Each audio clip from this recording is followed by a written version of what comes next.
उन योजनाओं का लाभ उन तक पहुंचना, ये बड़ा एक चेंजिंग। नहीं तो योजना का लाभ लेने के लिए गरीब व्यक्ति को दर दर की ठोकरें खाना पड़ता था। वो ऑफिसों के चक्कर काटता था, एक बार गया, दो बार गया, हार करके घर बैठ जाता था कि नहीं मिलता। सिस्टम ही ऐसा है। परंतु जब से ऑनलाइन इस सिस्टम को लागू किया है, घर बैठे ही व्यक्ति को किसी दफ्तर के चक्कर नहीं काटने पड़ते, उसको उसके घर के ऊपर योजनाओं का लाभ मिल रहा है। मुझे खुशी है कि 52 लाख परिवारों को 400 योजनाओं का लाभ घर बैठे ही मिल रहा है। ये एक बड़ा काम जो तीसरा परिवार पहचान पत्र ने दिया है कि जो पात्र व्यक्ति है उस तक सरकार पहुंचे, योजनाबद्ध तरीके से पहुंचे, उसको कहीं किसी के पास चक्कर काटने की आवश्यकता नहीं है। ये काम एक बड़ा बदलाव लाने का काम हमारी सरकार ने पिछले ये तीसरे टर्म की जब हम बात कर रहे हैं कि हमने लगातार 2014 से इसके अंदर किया है। मुझे यह भी खुशी है कि हमने चौथा काम जो किया है सामाजिक सुरक्षा पेंशन का। जो हमारे बुजुर्ग हैं, बुजुर्गों को क्योंकि पेंशन नहीं लगती थी, और उसका उदाहरण भी है। अगर आप लोग देखेंगे, जो हमारे विपक्षी दल इस बात को लगातार उठाते रहे हैं, हम आएंगे पोर्टल को बंद कर देंगे, पोर्टल ने ये तो पोर्टल की सरकार है, इस प्रकार का वो जो दुष्प्रचार करते थे, मैं आज उनको भी ये बात बताना चाहता हूं, वो भी इस बात को ध्यान से देखें, क्योंकि स्वीकार तो वो भी करते हैं, परंतु उनकी मजबूरी है, क्योंकि वो अपने दल के अंदर है, उन्होंने अपनी बात करनी होती है, परंतु उनकी मजबूरी वंश वो बात करते हैं। वैसे सिस्टम के प्रति उंगली उठाना उनके बस की बात नहीं है। मैं आपको बताना चाहता हूं कि अगर वो ध्यान करें, जो पोर्टल की बात करते थे, हमारे जो बुजुर्गों को 60 साल के बाद पेंशन लगती थी, उनको सम्मान भत्ता दिया जाता था, उनको पेंशन नहीं लगती थी। अगर आप देखें कि पिछले 10 वर्षों के अंदर 17 लाख बुजुर्गों को पेंशन थी। आज अगर हम देखें इस पोर्टल के कारण कि व्यक्ति छूटे नहीं, और उसको इसके साथ जोड़ा है, जोड़ करके कि अगर ऑटोमेटिक उसकी पेंशन लग जाएगी। मुझे खुशी है जब ये पोर्टल के साथ जुड़ा है, तो अगर हमारे किसी बुजुर्ग की आयु 60 वर्ष हो जाती है तो ऑटोमेटिक उसकी पेंशन लग करके उसके घर पे चली जाती है। ये एक बड़ा बदलाव एक सिस्टम का, क्योंकि उसे ऑफिस के चक्कर नहीं काटने पड़ते, किसी कर्मचारी अधिकारी के पास नहीं जाना पड़ता, घर बैठे ही उसको पेंशन लग रही है। एक बड़ा बदलाव इसके अंदर उसके जीवन के अंदर आया है, और उसका परिणाम यह निकला कि कांग्रेस अपने 10 वर्षों में हरियाणा प्रदेश में मात्र 17 लाख बुजुर्गों को पेंशन दे पाई, और हमने आकर के उसके अंदर डबल 2 गुना बढ़ोतरी की है। हमारे यहाँ पर 34 लाख बुजुर्गों को ये पेंशन देने का काम हम कर रहे हैं। बड़ा बदलाव उसके अंदर आया है, और उसके बारे में वो समझ भी रहे हैं। हमने हरियाणा के अंदर अगर ये पोर्टल का सिस्टम लागू किया है, इसके माध्यम से हमने लोगों को सुविधाएं दी हैं, क्योंकि पूरे देश के अंदर 1,20,000 रुपए का क्राइटेरिया है जो हमारा बीपीएल परिवार है, परंतु हरियाणा के अंदर हमने उसकी आय सीमा बढ़ाई है। हमने 1,80,000 किया है, और 1,80,000 की किसी की अगर इनकम होगी तो उसको इस सरकार की योजनाओं का वो लाभ मिलना शुरू हो जाएगा। ये भी एक बड़ा हमने उसके अंदर इसके माध्यम से लोगों को सुविधा देने का काम किया है। और अगर हम देखें कि छठा हमने जो इन पिछले 10 वर्षों के अंदर जो 2014 से हमने काम किया है, मेरी फसल मेरा ब्यौरा, और डीबीटी के माध्यम से 12 लाख किसानों के खाते में डायरेक्ट 1,25,000 करोड़ रुपया, अगर उन्होंने अपनी फसल को मंडी के अंदर बेचा है तो डायरेक्ट उसके खाते के अंदर पैसा पहुंचाने का काम ये हमारी सरकार ने किया है। ये इसी का ही नतीजा है। और हमने चाहे आयुष्मान कार्ड है, और उसके साथ हमने हरियाणा में चिरायु को जोड़ा है। आयुष्मान और चिरायु को 45 लाख ऐसे परिवार जिनको 5 लाख रुपए का आयुष्मान का लाभ, अगर उसको कोई दिक्कत बीमारी आ जाती है, ये पहली ऐसी योजना आदरणीय नरेंद्र मोदी जी ने शुरू की जिसका एक गरीब व्यक्ति को बड़ा संबल मिला है। गरीब व्यक्ति को ये चिंता नहीं है कि उसके इलाज के लिए पैसा कहां से आएगा। ये व्यवस्था अगर किसी ने खड़ी की है तो ये नरेंद्र मोदी और डबल इंजन की सरकार ने हमने पिछले 2014 के बाद इसको खड़ा किया है। और मुझे बताते हुए कि 1,20,36,000 आयुष्मान चिरायु कार्ड ये ऑनलाइन ही बनाए गए हैं। अगर किसी की इनकम 1,80,000 रुपए से नीचे आती है, कई बार प्राकृतिक कोई दुर्घटना वंश भी उसकी इनकम कम हो जाती है, कि जो परिवार का एम्प्लॉयर मेंबर है, जो कमाने वाला है, जिसके सर के ऊपर पूरा परिवार चल रहा है, कोई दुर्घटना उसके साथ हो जाती है तो वो व्यक्ति ऑटोमेटिक आर्थिक रूप से वो नीचे चला जाता है। तो जब उसकी इनकम कम होती है तो उसका ऑटोमेटिक ही बीपीएल कार्ड वो बन जाता है। ये सुविधा इसके अंदर दी गई है, और इसका लाभ भी हरियाणा प्रदेश के अंदर मिला है। हमने 8वां जो उसके अंदर बड़ा बदलाव किया है, 8वां प्रधानमंत्री स्वामित्व योजना।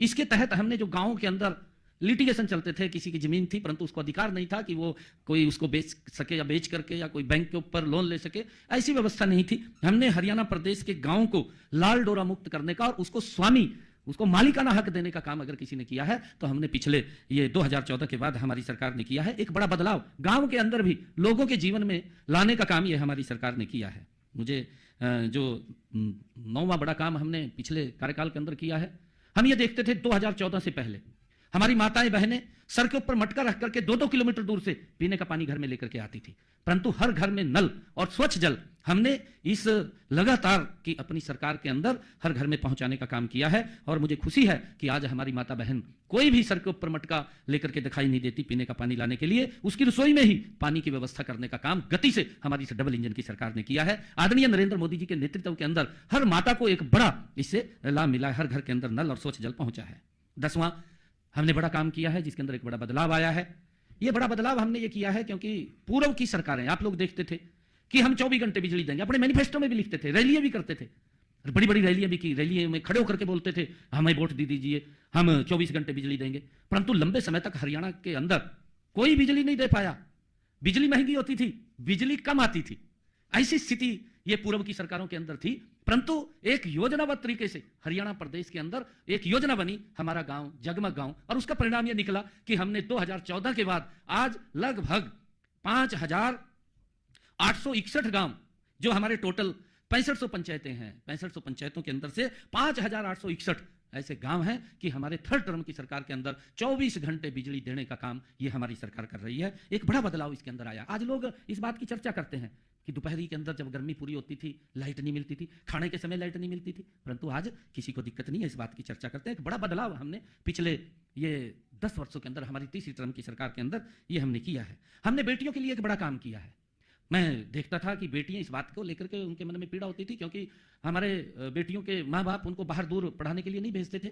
एक बड़ी दिक्कत का सामना बेटियों को करना पड़ता था। बेटियों के मन में होता था कि मैं पढ़ाई करूं, परंतु मजबूरी वंश वो पढ़ाई नहीं कर पाती थी। और हमारी सरकार ने पिछले 2014 के बाद एक रोड मैप तैयार किया, डबल इंजन सरकार ने, कि हर 20 किलोमीटर के ऊपर एक सरकारी राजकीय महाविद्यालय खुलेगा। 79 महाविद्यालय हरियाणा के अंदर खोले गए और मुझे खुशी है जिसके अंदर 30 महाविद्यालय स्पेशल लड़कियों के लिए खोले गए।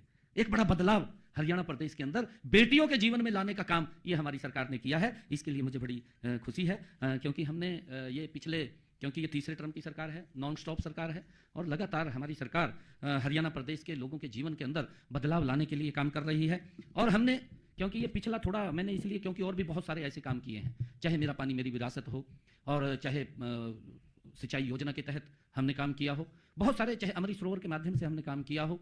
हम लगातार हरियाणा प्रदेश के जीवन, लोगों के जीवन में एक बड़ा बदलाव, चाहे रोड का इंफ्रास्ट्रक्चर की बात करें, इन्हीं पिछले 2014 से लेकर के आज 2025, आज एक भी डिस्ट्रिक्ट ऐसा नहीं है जिसके अंदर 4 लाइनिंग रोड से वो जुड़ा ना हो। लोगों के जीवन के, उनके रास्तों को भी सरल और सुगम करने का काम ये हमारी सरकार ने किया है। मैंने कुछ, क्योंकि ये लगातार नॉन स्टॉप सरकार पिछले 2014 से डबल इंजन की सरकार आदरणीय नरेंद्र मोदी जी और हरियाणा की हमारी सरकार ये चल रही है, इसके अंदर हमने बहुत सारे काम पीछे किए हैं। प्रदेश के लोगों के जीवन में लगातार बदलाव लाने का काम, आदरणीय मनोहर लाल जी जो एक शब्द बोलते थे कि हरियाणा एक हरियाणवी एक, उसको चरितार्थ करने का काम ये हमारी सरकार कर रही है। आदरणीय प्रधानमंत्री नरेंद्र मोदी जी का जो शब्द है, सबका साथ सबका विकास और सबका प्रयास, उसको लेकर के हमारी सरकार निरंतर काम कर रही है। मुझे खुशी है कि आज हम, जब हमारी सरकार 100 दिन गौरवशाली हमारी सरकार ने पूरे किए हैं, आज हरियाणा प्रदेश के लोगों के अंदर इस सरकार के प्रति एक बहुत बड़ा विश्वास बढ़ा है। अगर आप लोग देखेंगे, आप लोग चर्चा करेंगे, क्योंकि जब तीसरे टर्म की सरकार आई है, इन 100 दिनों के अंदर लोगों के मनों में हमारी सरकार के प्रति एक बड़ा सम्मान और बड़ा विश्वास जमा है। और हमने भी 3 गुना गति से, आदरणीय प्रधानमंत्री जी ने कहा था कि यह सरकार तीव्र गति से काम करेगी, हमारी यह सरकार 3 गुना गति से काम कर रही है। मैं बताना चाहूंगा कि हमने 100 दिनों में क्या क्या काम किए हैं। 100 दिनों का समय भले ही कम हो, छोटा हो, लेकिन हमने जिस नॉन स्टॉप विकास का संकल्प व्यक्त किया था, उसकी सिद्धि में 100 दिन विकास की 3 गुना गति का साक्षी है। हम सब देख रहे हैं। वैसे तो संकल्प पत्र 5 साल के लिए होता है, 5 साल के अंदर पूरा करना होता है। अगर हम पड़ोस में बात करें हिमाचल प्रदेश की, दूसरी सरकार आने वाली है, लगभग 2 साल मेरे ख्याल से शेष बचे होंगे। अभी संकल्प पत्र की तरफ उन्होंने अपना जो घोषणा पत्र था उसकी तरफ देखा भी नहीं है, तो पूरा करने की तो बात क्या है, परंतु 5 साल के लिए होता है, 5 साल में वो पूरा करना होता है। लेकिन हमने 100 दिनों में ही 240 में से 18 संकल्प पूरे किए हैं। इस गति से काम किया है कि हमने जो हमारे संकल्प पत्र में 240 वायदे हमने हरियाणा प्रदेश के लोगों के लिए किए थे, उसमें से 18 वायदे हमने अपने इस 100 दिन के कार्यकाल में पूरे किए हैं और 6 संकल्पों के ऊपर गति से काम लग रहा है। क्योंकि उसकी कहीं अपनी किसी की आर्थिक रूप से कोई मंजूरी लेनी होती है, उसके कारण से उसमें थोड़ी देरी हो सकती है, परंतु उसके ऊपर काम चल रहा है, जल्दी ही वो भी अमल में आ जाएंगे। हमने कम से कम 50 और संकल्पों को पूरा करने की प्रशासनिक व वित्तीय अनुमोदन की प्रक्रियाएं जारी हैं, क्योंकि प्रशासनिक भी कहीं उसकी लेनी पड़ती है और वित्तीय भी हमें उसकी व्यवस्था खड़ी करनी पड़ती है। उस प्रक्रियाओं के लिए 50 और ऐसे संकल्प हमारे हैं जो उसके अंदर प्रक्रिया में हैं और जल्दी ही वो पूरे होंगे। हमें दृढ़ निश्चय के साथ आगे बढ़ रहे हैं, हमारी पूरी सरकार मजबूती से आगे बढ़ रही है। इन सभी संकल्पों को हमारी सरकार मजबूती से पूरा करेगी। एक वाक्य मुझे ध्यान आ रहा है कि आंधी तूफान बिजली बरखा, आंधी तूफान बिजली बरखा धूप घटा कम रोकेगी, मजबूती से पांव उठे तो कोई मंजिल दूर नहीं। ये हमारी सरकार तीव्र गति से काम करने वाली सरकार है। हम अपने तीसरे कार्यकाल में प्रदेश के विकास और जन कल्याण के निर्णयों समय की जरूरत के अनुसार ले रहे हैं। जो भी कोई निर्णय है, आज की जो आवश्यकता है हरियाणा प्रदेश को, उस अनुसार हम निर्णय कर रहे हैं और नई नीतियां बना रहे हैं। इन 100 दिनों में जो निर्णय लिए गए और जो विकास के कार्य किए गए, उनका विवरण हमने अभी अपनी जो पुस्तक लॉन्च की है उसके अंदर पूरा का पूरा दिया है। और अगर आप उसके अंदर देखेंगे 100 दिन में जो हमारी बुकलेट छपी है उसके अंदर हमने सभी इनका चर्चा की है। आपको याद होगा कि मैंने पहली बार जब मुख्यमंत्री पद की शपथ लेते ही नागरिकों की समस्याओं और शिकायतों का समाधान के लिए समाधान शिविर लगाने शुरू किए, क्योंकि लोगों को जो समस्याएं होती थी उनको हमने अधिकारियों को, जिसमें हमारा उपायुक्त और पुलिस अधीक्षक, पूरे अधिकारी, सभी विभागों के अधिकारी समाधान शिविरों में सुबह 9 बजे से लेकर के 11 बजे तक आम जन की समस्या को वो सुनते थे, उसका समाधान करते थे। एक ही जगह पर व्यक्ति अपनी समस्या लेकर के आता था, उसका समाधान वहां पर निकलता था, सभी अधिकारी वहां सुनवाई करते थे। मुझे खुशी है कि उन समाधान शिविरों में 75,000 लोगों को, 75,000 से भी अधिक जो उनकी शिकायतें थी उन लोगों को उसके समाधान निकले हैं, उसका समाधान किया गया है, ये मुझे खुशी है। और लोगों ने इस बात की मांग भी की है। लोग ये बात बोलते थे कि जो आपने समाधान शिविर चालू किए हैं ये चालू रहें, इसको बंद ना करें। ये लोगों की इच्छा के ऊपर है, क्योंकि हमारी ये तीसरे टर्म की सरकार ये आम जन के प्रति जवाबदेह। अगर लोग कह रहे हैं कि ये चालू रहेगा तो चालू रहेगा, ये जनता के ऊपर है। जनता जो चाहेगी वैसा हम अपने इन कार्यों को आगे बढ़ाते रहेंगे।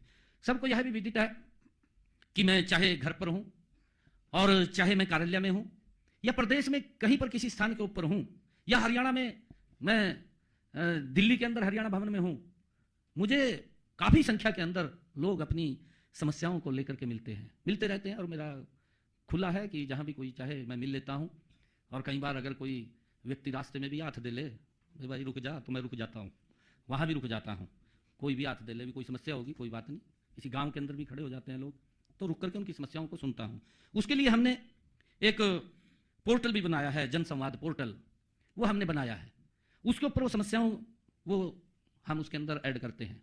मुझे खुशी है कि हमने पिछले 100 दिनों में उस जन संवाद पोर्टल के ऊपर भी 45,000 शिकायतों का समाधान किया है।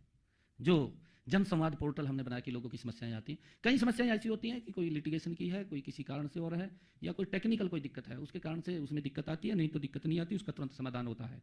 45,000 हमने इस जन संवाद पोर्टल के माध्यम से भी उन शिकायतों का निवारण किया है। मैं बताना चाहूंगा कि हमने माननीय प्रधानमंत्री नरेंद्र मोदी जी के सबका साथ सबका विकास के मूल मंत्र पर चलते हुए गरीब से गरीब व्यक्ति के उत्थान का काम जारी हमारी सरकार रखेगी। जिसे आज गरीब कहा जाता है, उसे विकसित भारत की सच्ची शक्ति वो इस देश की है। जिसको गरीब कहा जाता है वही विकसित भारत की सच्ची शक्ति है। और उसकी भावनाओं को और उनके आवश्यकताओं को ये सरकार प्राथमिकता के आधार के ऊपर पूरा कर रही है। इसी भावना से मैंने पहले दिन ही ठोस कदम उठाए हैं। 18 अक्टूबर 24 को मुख्यमंत्री कार्यालय में जब मैं आया, पहले ही दिन मैंने अपनी पहली कलम से जो हमने कहा था, हमने अपने संकल्प पत्र में भी ये कहा था और हम लोगों के बीच, जब संकल्प पत्र में हमने कहा है तो हम लोगों के बीच में इस बात को बोलते थे कि जो किडनी के पेशेंट हैं, कि हम आते ही, चाहे सरकारी हॉस्पिटल है चाहे मेडिकल कॉलेज है, हरियाणा प्रदेश के अंदर आते ही हमने डायलिसिस को फ्री किया है। उनका कोई पैसा नहीं लगता, इस सेवा प्रदान करने का हमने उनको लाभ दिया है। और तब से लेकर आज तक प्रदेश के सभी मेडिकल कॉलेज या सिविल हॉस्पिटल्स के अंदर मरीजों को यह सुविधा अबाध रूप से मिल रही है। उनको कोई दिक्कत समस्या नहीं है। हमने जो संकल्प पत्र में कहा उसको पूरा किया है। हमने ये भी कहा था कि 18 अक्टूबर 2024 को हमारे मंत्रिमंडल की जो पहली बैठक हुई, उस पहली बैठक के अंदर ही हमने एक और निर्णय किया। वो निर्णय किया अनुसूचित जाति में वर्गीकरण को लेकर के, और उसमें अनुसूचित जाति में कुछ वंचित लोग इस प्रकार के थे कि उनको लाभ नहीं मिल रहा था। अब उनको भी लाभ मिलना वो शुरू हो जाएगा। वो निर्णय भी हमने आकर के अपनी पहली बैठक के अंदर किया है, जिसका हमने जिक्र भी अपने उसके अंदर किया था। 14 नवंबर 2024 को हमारे तीसरे कार्यकाल के पहले विधानसभा सत्र के अंदर हमने ये कहा था, जो पिछड़ा वर्ग की क्रीमी लेयर की व्यवस्था थी उसके अंदर 6,000 रुपये थी। हमने कहा था कि हम इसको 8 लाख रुपए करेंगे। और मुझे खुशी है इस बात की कि हमने आकर के अपने इस मंत्रिमंडल की बैठक में उस क्रीमी लेयर व्यवस्था को तो किया, 6 से 8 किया, परंतु हमने कैबिनेट के अंदर यह भी निर्णय किया कि उन्हें पंचायती राज और स्थानीय निकाय संस्थाओं के अंदर भी उनको 5% का आरक्षण देने का काम ये हमारी सरकार ने किया है। उनकी जनसंख्या का 50% आरक्षण हमने दिया है। हमने जो कहा था उस बात को हमने पूरा किया है, और उसका लाभ भी ओबीसी समाज और एससी समाज के ओबीसी समाज ए और बी के लोगों को उसका मिला है। हमने दूसरे अपने इस कार्यकाल में मुख्यमंत्री तीर्थ दर्शन यात्रा योजना वो शुरू की थी, जिस योजना के अंदर हमने रामलला के दर्शन करने के लिए अयोध्या में यहां से ऐसे परिवारों को, जिन परिवारों की इनकम 1,80,000 रुपए से कम है, ऐसे परिवारों को भगवान रामलला के दर्शन करने के लिए अयोध्या धाम यात्रा शुरू की थी।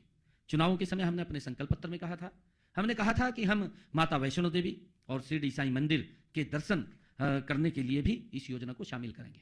हमने उसको शामिल किया है, और उसके साथ साथ हमने जो अभी प्रयागराज में महाकुंभ हो रहा है, उस महाकुंभ के अंदर भी हमने उसको जोड़ा है। और कल ही मैंने महाकुंभ के लिए यात्रियों की 2 बसों को भी झंडी दिखा करके रवाना किया है। ये हमने जो कहा है, लगातार हमारी सरकार उस दिशा के अंदर मजबूती से आगे बढ़ रही है।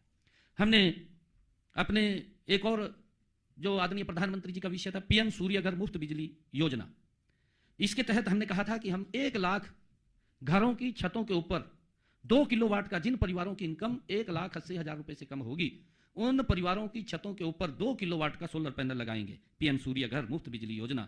और मुझे खुशी है इन 100 दिनों के अंदर हम गति से काम कर रहे हैं और तीव्र गति से काम करेंगे। 12,285 ऐसे परिवार हैं जिनकी छतों के ऊपर 2 किलोवाट का सोलर पैनल लग चुका है। हमने गति से इसको आगे बढ़ाया है। इसके ऊपर 1,10,000 रुपए का खर्चा आता है। 80,000 रुपया आदरणीय नरेंद्र मोदी जी देते हैं, और बाकी का पैसा हरियाणा सरकार देती है। उस व्यक्ति को इसका लाभ मिलता है। हमने दुर्घटना में परिवार के किसी सदस्य की कोई मृत्यु हो जाती है या दिव्यांग हो जाता है, परिवार को दिक्कत आ जाती है, उसके ऊपर मुसीबतों का पहाड़ टूट जाता है, हमने योजना चलाई, दीनदयाल उपाध्याय अंत्योदय परिवार सुरक्षा योजना। ये जो दीनदयाल उपाध्याय अंत्योदय परिवार सुरक्षा योजना ऐसे परिवारों के लिए जिन परिवारों की इनकम 1,80,000 रुपए से कम है, ऐसे परिवारों को अगर कोई दुर्घटना हो जाती है परिवार के साथ, परिवार के ऊपर दुखों का पहाड़ टूट जाता है, तो उसको संबल देने के लिए ये योजना है। और 6,279 ऐसे परिवार हैं जिनके खाते के अंदर हमने पिछले दिनों ही 233 करोड़ 67 लाख रुपया आर्थिक सहायता के रूप में उनके खाते के अंदर पहुंचाने का काम हमारी सरकार ने किया है। हमारा संकल्प है कि प्रदेश के गरीब से गरीब व्यक्ति के पास अपना मकान हो, और उसको लेकर के आदरणीय प्रधानमंत्री जी ने भी इस बात को कहा है कि देश में एक भी सर ऐसा नहीं बचेगा जिस सर के ऊपर छत नहीं होगी। उस सर के ऊपर छत देना ये हमारी सरकार का कमिटमेंट है, और हम लगातार उसको देने का काम कर रहे हैं। इसी दिशा में हमने कदम बढ़ाते हुए 100 दिनों में प्रधानमंत्री आवास योजना शहरी तथा ग्रामीण के तहत 885 परिवारों को पक्का मकान बनाने के लिए 11 करोड़ 53 लाख रुपए की आर्थिक सहायता देने का काम हमने किया है। हमने गरीब परिवारों के लिए मुख्यमंत्री आवास योजना शुरू की है। हरियाणा के अंदर भी हमने इसको शुरू किया है। इसके तहत 14 शहरों में 15,256 गरीब परिवारों को 30-30 गज के प्लाट देने का काम ये हमारी सरकार ने किया है। और अब तक 11 पंचायतों में हमने जो पिछले दिनों कहा था, क्योंकि मैंने एक कार्यक्रम सोनीपत में किया था, सोनीपत के अंदर ऐसे परिवार, क्योंकि पूर्व की सरकारों ने वो वोट देखते थे, वोट के लिए राजनीति करते थे, परंतु हम वोट के लिए नहीं, हम मन से काम करते हैं, ईमानदारी से हमारी सरकार काम करती है। गरीब व्यक्ति को कैसे मजबूत किया जाए, ये पीड़ा नरेंद्र मोदी जी के मन में है कि गरीब व्यक्ति के चेहरे पर खुशहाली है, गरीब व्यक्ति खुशहाल मजबूत हो, उसको लेकर के हमारी सरकार उस तक लाभ पहुंचाए। उन्होंने तो वोट के लिए उनको 100 गज के प्लाट तो बोल दिए थे, परंतु ना कागज दिए थे, ना कब्जा दिया था, लोग चक्कर काट रहे थे। मैंने सोनीपत में कार्यक्रम करके ऐसे सब लोगों को हमने उनको कागज भी दिया, कब्जा भी दिया। आज वो बहुत संतुष्ट हैं। आज उनके मन में है कि सरकार कोई सुनने वाली आई है। और हमारी ये तीसरे टर्म की सरकार, आदरणीय नरेंद्र मोदी जी के नेतृत्व वाली सरकार, ये गरीब के हित की सरकार है, गरीबों को मजबूत करने वाली सरकार है, उनके अधिकारों का कोई हनन ना कर सके, उन अधिकारों को सुरक्षित करने वाली ये सरकार है। और हमने तभी एक निर्णय और किया था, हमने कहा था कि ऐसे जो परिवार छूट गए हैं, जिनको 100 गज का प्लाट नहीं मिला है, हमने उनके लिए भी अलग से एक योजना खड़ी की थी। और मुझे खुशी है आज बताते हुए कि हमने 11 ग्राम पंचायतों और 1 महाग्राम में 4533 प्लाट कागज और कब्जे के साथ उनको दिए हैं। हमने ये निर्णय किया है कि हम 1 लाख परिवारों को, ऐसे जिन लोगों के पास अपना जमीन नहीं है, अपना मकान नहीं है, ऐसे लोगों को हम ग्राम के अंदर तो 100 गज का प्लाट और महाग्राम के अंदर उसको 50 गज का प्लाट देने का काम ये हमारी सरकार करेगी। और प्रधानमंत्री आवास योजना के तहत अभी आदरणीय प्रधानमंत्री जी ने तीव्र गति से काम करते हैं। हमारे यहाँ पर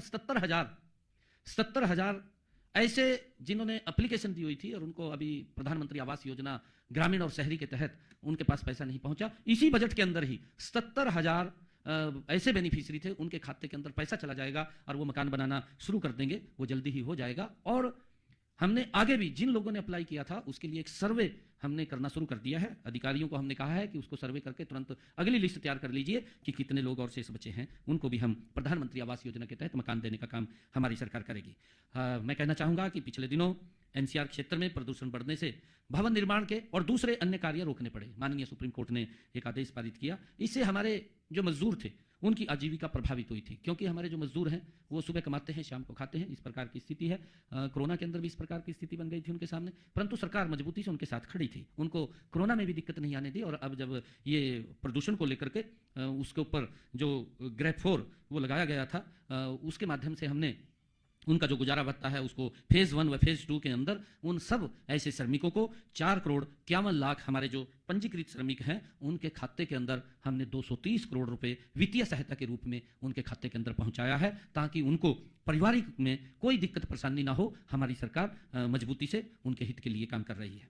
इसके अलावा इसी अवधि में श्रमिकों के कल्याण की विभिन्न योजनाओं के तहत हमने 73,697 श्रमिकों को 50 करोड़ 28 लाख रुपए की वित्तीय सहायता वो भी दी है। हमने अपने इसी कार्यकाल के दौरान जो हीमोफीलिया व थैलीसीमिया बीमारी से ग्रस्त रोगियों को भी अभी कैबिनेट के अंदर हमने फैसला किया है और फैसला करके उनको 3,000 रुपए मासिक पेंशन का लाभ देने का काम हमने किया है। यह पेंशन हर आयु, पहले तो 18 वर्ष के बाद मिलती थी, परंतु अब हमने उस कंडीशन को हटा दिया है और कंडीशन को हटा करके किसी भी आयु में जब इस प्रकार की बीमारी हीमोफीलिया या थैलीसीमिया बीमारी से अगर कोई ग्रस्त होता है उसको पेंशन देने का निर्णय हमने किया है और उसका लाभ ऐसे पेशेंट जो रोगी हैं उनको मिलेगा। हमने हरियाणा के अंदर यह भी निर्णय किया है कि जो दिव्यांग पेंशन के नियम 2016 में संशोधन करके उसको भी 3,000 रुपए मासिक दिव्यांग पेंशन का लाभ 10 और श्रेणियों को भी दिया गया है। अभी कैबिनेट के अंदर हमने फैसला लिया था, उसको जोड़ा है। इससे हरियाणा प्रदेश के 32,000 दिव्यांग जन लाभान्वित होंगे। 32,000 और लोग इसके अंदर जुड़े हैं, उनका बड़ा लाभ इस फैसले के माध्यम से जो हमने कैबिनेट के अंदर लिया है उसका लाभ मिलेगा। मैं बताना चाहूँगा कि हमने महिलाओं को भी स्वावलंबी बनाकर उनका सशक्तिकरण करना एक हमारा प्रमुख प्राथमिकता है। आदरणीय प्रधानमंत्री जी, हमारी डबल इंजन की सरकार महिलाओं को लगातार सशक्त और मजबूत करने का काम कर रही है। आदरणीय प्रधानमंत्री नरेंद्र मोदी जी ने देश की आधी आबादी को सशक्त बनाने के लिए पानीपत में बीमा सखी योजना का शुभारंभ किया। आप सब जानते हैं, इसमें महिलाओं को पहले साल 7,000 रुपए, दूसरे साल 6,000 रुपए, तीसरे साल 5,000 रुपए मासिक वेतन मिलेगा। और उन बहनों को जो वो बीमा करेंगी उसका कमीशन तो मिलेगा ही, कमीशन के साथ साथ हर महीने उन बहनों को अलग से 2100 रुपए भी प्रोत्साहन राशि देने का काम ये हमारी सरकार करेगी। इसके लिए एक बड़ी योजना आदरणीय प्रधानमंत्री जी ने बीमा सखी योजना वो पानीपत के ऐतिहासिक भूमि से लॉन्च की है। हमने ये भी निर्णय किया है जो हमने अपने संकल्प पत्र के अंदर भी कहा था और हमने बहनों को भी उसको आज लाभ मिल रहा है। मुझे खुशी है कि हमने इसको पूरा किया है। हमने गरीब परिवारों को एक योजना बनाई, हर घर हर गृहिणी योजना में हर महीने ऐसी बहनों को जो हरियाणा प्रदेश की 13,02,400 परिवारों को निरंतर 500 रुपए में गैस का सिलेंडर उपलब्ध हो रहा है, उसको हमने पूरा किया है। और उसके तहत अभी कुछ के खाते वेरीफाई होने बकाया है। हमने अधिकारियों को कहा कि उसकी विभिन्न प्रकार की योजना चला करके लोगों को जागरूक करके कि वो अपने बैंक खाते वेरीफाई करें। बैंक खाते वेरीफाई करेंगे तो हम ऐसे परिवारों को जिनकी इनकम 1,80,000 रुपए से कम है उनको 500 रुपए में ये गैस का सिलेंडर उपलब्ध कराने का जो हमने संकल्प लिया था उसको हम कर रहे हैं। ये भी हमने पूरा किया है। इसका लाभ हमारे हरियाणा प्रदेश के लोगों को मिल रहा है। हमने आंगनबाड़ी जो हमारी बहनें थी, हमारी आंगनबाड़ी की कर्मचारी थी, उनको भी हमने अपने संकल्प पत्र में भी कहा कि उनका मानदेय बढ़ाने का काम हमारी सरकार करेगी। और मुझे ये खुशी है बताते हुए कि हमने आंगनबाड़ी जो कार्यकर्ता है उनके 7,500 रुपए और जो उसकी सहायिकाएं हैं